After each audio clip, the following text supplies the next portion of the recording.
ये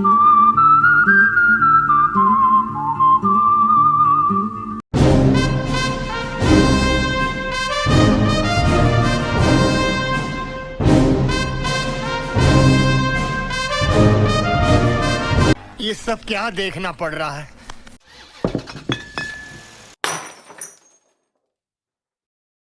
हाय guys, welcome back to the channel. जैसा कि आपने हमारे पिछले वीडियो में देखा होगा, हमने पुणे से गिर नेशनल पार्क तक ड्राइव किया था और अपना स्टे रेनबो होटल में बुक किया था।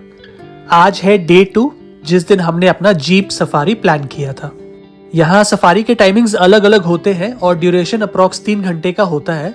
हमें मॉर्निंग स्लॉट मिला था 6:30 से 9:30 तक। सफारी के लिए हमें कम से कम 30 मिनट्स पहले सिंह सदन गेट पहुंचना होता है, जो गिर नेशनल पार्क का official reception and orientation centre है। ये जगह ससन गिर के मेन गेट के बिल्कुल पास है और यहीं से हर सफारी की शुरुआत होती है। सफारी शुरू करने से पहले कुछ इंपॉर्टेंट बातें जो आपको पता होनी चाहिए। सबसे पहला कि अपना बुकिंग डिटेल्स का प्रिंट आउट जरूर कैरी करें और जितने भी लोग ट्रैवल कर रहे हैं सफारी में, उनका आधार कार्ड अवेलेबल होना चाहिए, उसका हार्ड कॉपी। और सबसे जरूरी बात, कैश लेकर जाएं, क्योंकि वहां सिर्फ कैश ही एक्सेप्ट होता है, यूपीआई मोस्टली काम नहीं करता। हमने भी ये इशू फेस किया था। बाद में हमें नियर बाई एटीएम से कैश निकालना पड़ा था, जो एंट्री पॉइंट से अप्रॉक्स 1 किलोमीटर दूर था। सफारी बुकिंग आप उनके ऑफिशियल वेबसाइट से ऑनलाइन कर सकते हैं। कंफर्मेशन के बाद आपको व्हाट्सएप पर एक मैसेज आता है विद फुल डिटेल्स। सफारी का बेस कॉस्ट का बात करें तो वो 4500 होता है, जो कैटेगरी बी जीप के लिए है। और अगर कैटेगरी बी अवेलेबल नहीं हो तो आपको कैटेगरी ए जीप लेना पड़ता है, जिसमें अप्रोक्सीमेटली 1500 का एक्स्ट्रा चार्ज लगता है। हमारा जीप कैटेगरी ए था, तो आप देख सकते हैं ये जीप आपको मिलेगा under category A for 6000 rupees. सभी फॉर्मेलिटीज कंप्लीट करने के बाद हमारा सफारी स्टार्ट हुआ। जीप में एक ड्राइवर के साथ एक लाइसेंस्ड फॉरेस्ट गाइड भी होता है, जो सफारी के दौरान आपको वाइल्ड लाइफ, एरिया और हिस्ट्री के बारे में बताता है। सफारी एंट्री के वक्त प्लास्टिक आइटम्स जैसे कि वाटर बॉटल्स, चिप्स के पैकेट, ये सब कैरी करना मना है। वहां एंट्री पे सब प्लास्टिक सामान रखना पड़ता है। आप वहां रीयूजेबल बॉटल्स रेंट कर सकते हैं, बिकॉज गिर एक प्रोटेक्टेड फॉरेस्ट है और यहाँ की क्लीनलीनेस और वाइल्ड लाइफ सेफ्टी के लिए ये बहुत जरूरी है।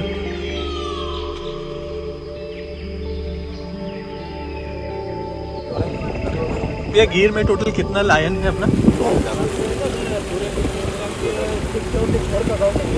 674। अच्छा, एरिया बहुत बड़ा है। हाँ, अच्छा।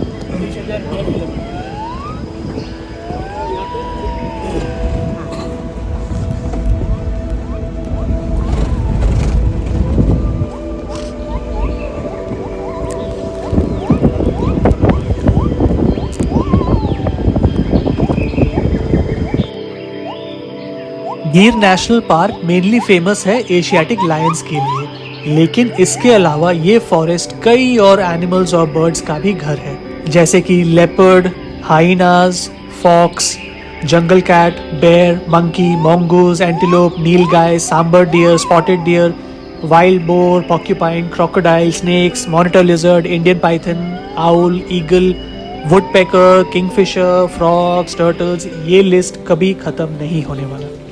लेकिन इन सब में हमने क्या क्या देखा, चलिए वो आपको बताते हैं। सफारी स्टार्ट हुए अभी 10 मिनट भी नहीं हुआ था और हमने कई स्पॉटेड डियर और कुछ बर्ड्स जैसे आउल और ईगल देख लिए। जंगल काफ़ी घना था और अगर आप समर में जाएं तो ट्रीज पर कम पत्ते होते हैं, तो एनिमल स्पॉटिंग और भी आसान हो जाता है। मोस्ट कॉमन ट्रीज जो हमने देखा वो था टीक यानी सागवान और बबूल का पेड़।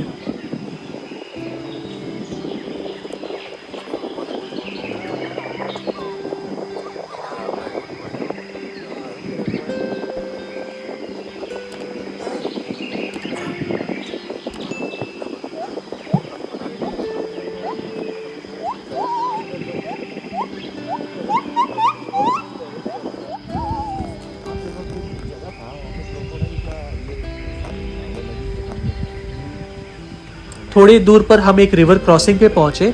हमने बहुत उम्मीद किया था कि यहाँ क्रोकोडाइल देखने मिलेगा, बट वहाँ कुछ भी नहीं मिला।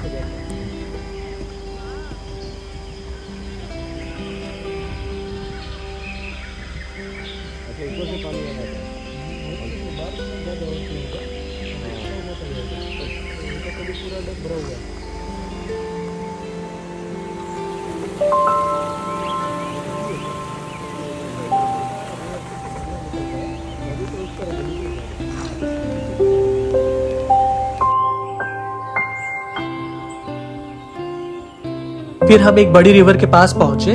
वहां एंट्री पे एक फॉरेस्ट गार्ड मिले जिन्होंने बताया कि एक मेल लायन कुछ दूर पर स्पॉट हुआ है।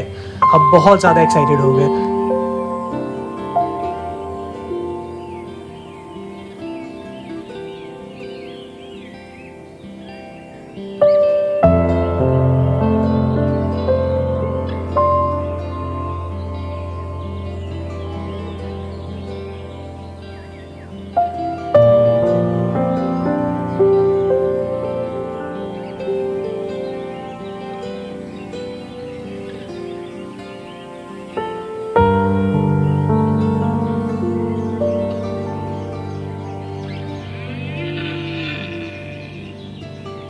थोड़ी देर बाद जब हमें कई जीप्स रुकी मिली, हम श्योर हो गए लायन नियर बाई है। और फाइनली जिस चीज के लिए हम गिर आए थे वो हमारे सामने था, एक मेल एशियाटिक लायन, इतना काम, मैजेस्टिक और एकदम अपनी दुनिया में। अब समझ में आता है कि क्यों लायंस को जंगल का राजा कहा जाता है। इसका एटीट्यूड अलग ही लेवल का था। जहां वो चल रहा था वहां बाइक पर एक फॉरेस्ट ऑफिसर भी थे, लेकिन उसने हम सबको इग्नोर करते हुए अपने रास्ते पे चलते रहा और फाइनली घने जंगल के अंदर चला गया, जहां हमें जाना अलाउ नहीं था।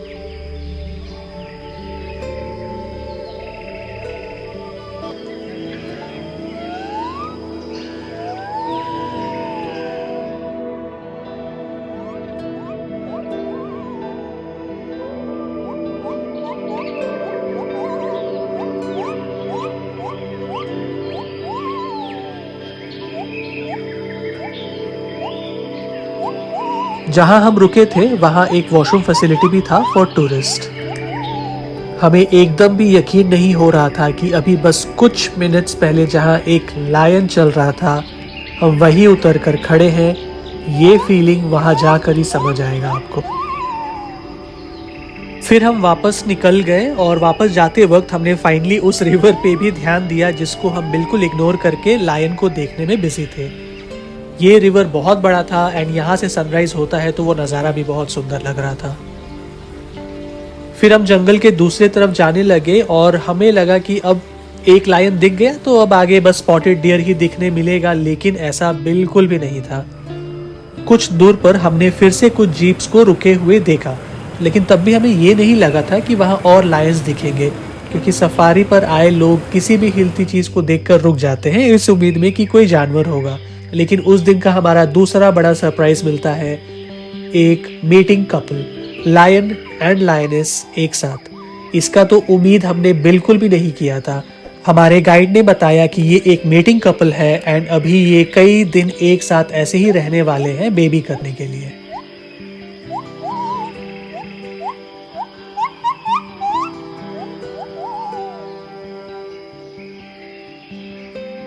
दोनों शेर और शेरनी बहुत देर तक ऐसे ही लेटे हुए थे और हम सब उनको देख रहे थे कि भाई कभी तो उठकर चलना शुरू करेगा और हमारे पास आएगा, बट वो ऐसे ही पड़े हुए थे।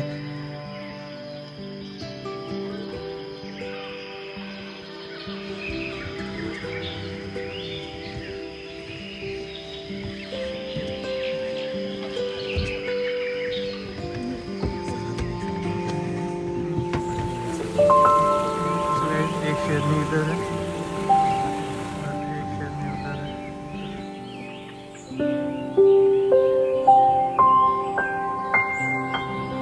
फिर फाइनली जब हमने वापस जाने के लिए जीप स्टार्ट किया तो दोनों ने मूवमेंट किया और उठकर चलने लगे।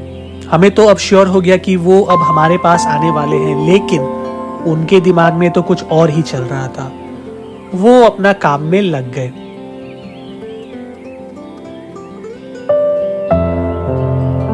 हमारे गाइड ने बताया कि ये नज़ारा देखने के लिए बहुत दूर दूर से लोग आते हैं इस मोमेंट को शूट करने के लिए, और मैं ये सोच रहा हूँ कि बस अब जिंदगी में यही देखना बाकी रह गया था।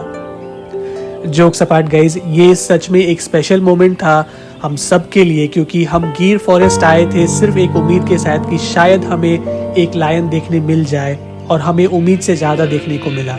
हमने यहाँ किंग ऑफ द जंगल को देखा और साथ में हमने मुफासा और सराबी को भी देखा, जो सिम्बा को इस दुनिया में लाने की तैयारी में लगे पड़े थे।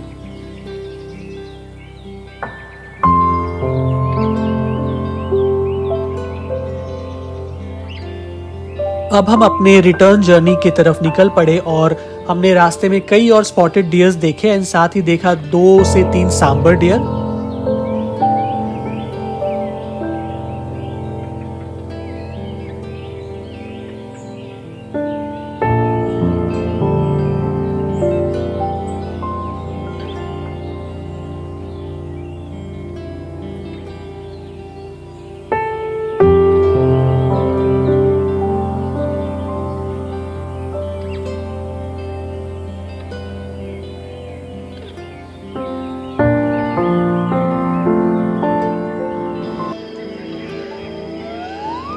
आगे चलकर वहाँ गांव वालों से हमें पता चला कि एक शेरनी अपने बच्चे के साथ दिखाई दी है, तो हम और ज्यादा एक्साइटेड हो जाते हैं। वहाँ पहुंचकर उसका वेट करने लगते हैं,